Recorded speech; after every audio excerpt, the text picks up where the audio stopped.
Hello everyone and welcome back to Microsoft Dogs. I'm Brian Croydragon and today we are starting the tours of Charles Dogren and Spin. Today, Origins of Breeds. Let's get started. Welcome, welcome. I'm Charles Dogwin, and you're from the colonies, aren't you? Do excuse the mess. I'm trying to write up my theories and publish them before some young pup beats me to the punch. And this is my colleague, Spin. Little joke. He's a dog, as you can see, not a young one. Good fellow, though, never contradicts me. Oh, Sir Charles, have you had kippers for breakfast? I pride myself on my nose. And I do correct Sir Charles. He thinks out loud, you know. When he gets off the beam, I run to the door and bark for a walk. That usually sets him straight. Click on that picture of us in the corner and he'll tell you all about his trip. Righto. Her Majesty's ship, Beagle. Ah, that was a boat. Sailed round the world, we did. I spent the last 20 years thinking about what I saw on those 5. Strange fauna. Turtles, butterflies, animals that carry their young about in pouches. But what really teased my brain was a humbler species. Dogs! They're everywhere! Oh, he's just like a puppy when he gets excited. I'm of the Italian extraction myself. Nothing surprises a Spinone. Young as I was, I signed on HMS Beagle as ship's naturalist. Not always a reputable profession. Back in the Middle Ages, they thought animals were made up of bits and pieces of other animals. No concept of species until Linnaeus came along. Where was I? Linnaeus, in case you don't remember, is that human fellow who decided everything in the world had to have a name and a classification. Silly, eh? If you can't recognize a tree without a handbook, you might as well stay home. Yes, indeed. Dogs. That's it. You can't grow up British and not know dogs. My grandfather kept foxhounds. As a lad, I rode with the hunt. Had a fine time as long as I didn't think too much about the fox. Then there are the terriers and the great hounds. Of course, a lot of those British dogs are really imports. It makes sense to study a subject close at hand. And what species is closer to us, really, than our dogs? We English even characterize ourselves in terms of dogs. You know our national mascot, homely but tenacious. What was my point? Oh, yes. I was scarcely out of short pants when I began to be fascinated by the incredible diversity within the canine population. So many dogs, so like and yet so different. What makes it so? If he ever figures that one out, they'll know his name 100 years from now.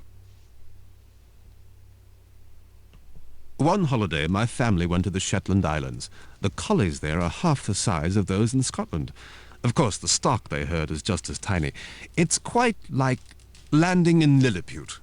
Even as a boy, I had to wonder. Sir Charles read Gulliver's Travels out loud to Mrs. D. Good story. I like the dogs in Brobdingnag. Yes, no big lair. What makes a dog, besides having a remarkable tolerance for us humans, that is? Oh, there's nothing like a voyage round the world to enlarge one's point of view. A dog, according to Linnaeus, is a member of the family Canidae, not to be confused with the British colony in North America. A dog is a carnivorous mammal. A dog is one of nature's great achievements. Or was it man's? Not to be confused with the British colony. That's clever. If I'd never left home, I might have said all dogs were furry beasts like my friend Spin here. Not so. It was in South America I saw my first hairless dog, bald as can be, and said to be quite tasty. Take it easy, old chap, take it easy. No one's going to eat you. Not yet, at least. You'd almost think he understood what we were saying. It turns out that they eat dogs in China, too. They have their own breeds of hairless dogs, but they also eat great furry ones. I'm no linguist, but I'd have to guess the slang word chow derives from the unfortunate pooch that serves as the main course. You'll note that dogs don't eat humans. Even a wolf won't, unless it's quite literally starving. To be honest, I find this whole conversation to be in very, very poor taste. Yes, we're on a... No, wait. No, I'm pretty sure it was South Korea that banned dog meat, so... Or maybe it was China too. Well, anyway, it's probably a bit dated. China, Japan, and Tibet each has its version of the little lion dog. Look a bit like Skye Terriers. Since the lion is sacred to Buddha, these little pups get treated very well indeed. The monks in Tibet put Lhasa Apsos inside their robes, keeps everybody warm. That suit you better, does it, Spin? Extraordinary country, Tibet. The Himalayas are almost higher than the English imagination soars. It's a cold, lonely business, keeping sheep in those mountains. I hope you appreciate how soft your life is, Spin. He likes it when I lick his hand. Good fella. Where was that handkerchief? Dogs down under work hard too. The outback is so vast and rugged, they have to. Australian cowboys say one border collie is worth 2 men on horseback. Border collies come from Scotland, actually. They're the only dogs brave or silly enough to perform well in that dreadful climate. In North Africa, the desert is so vast, humans would never taste a bit of meat without their hounds to catch it for them.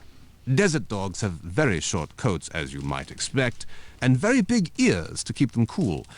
With dogs in the far north, it's just the opposite. Provocative, isn't it? Those smells coming from the kitchen are even more provocative. Even with spectacles on, we people only see what's in front of our noses. But a gaze hound's eyesight is a piece of work. A man has to turn halfway around to see what a dog sees out of the corners of its eyes. Oh dear, there's Mrs. Dogwin calling us to tea. Charming woman, delightful girl. Well, come along then.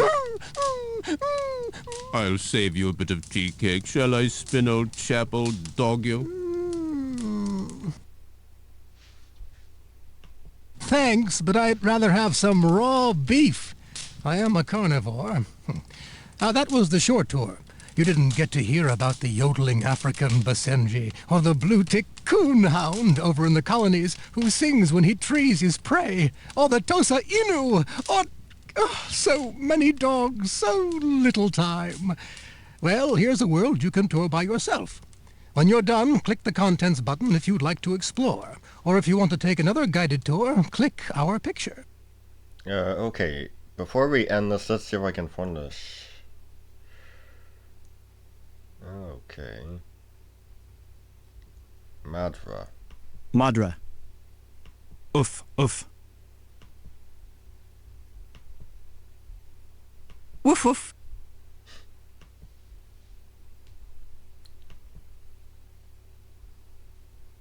Chien. Woof, woof. Woof, woof.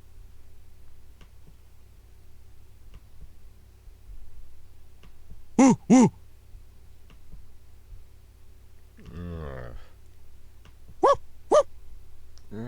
Yeah, I hear that. Oh, oh. Not sure. Have. Right. Sure. Okay. Anyway, that was Origins of Breeds. I'm Brian Croydregan signing out. Stay straight.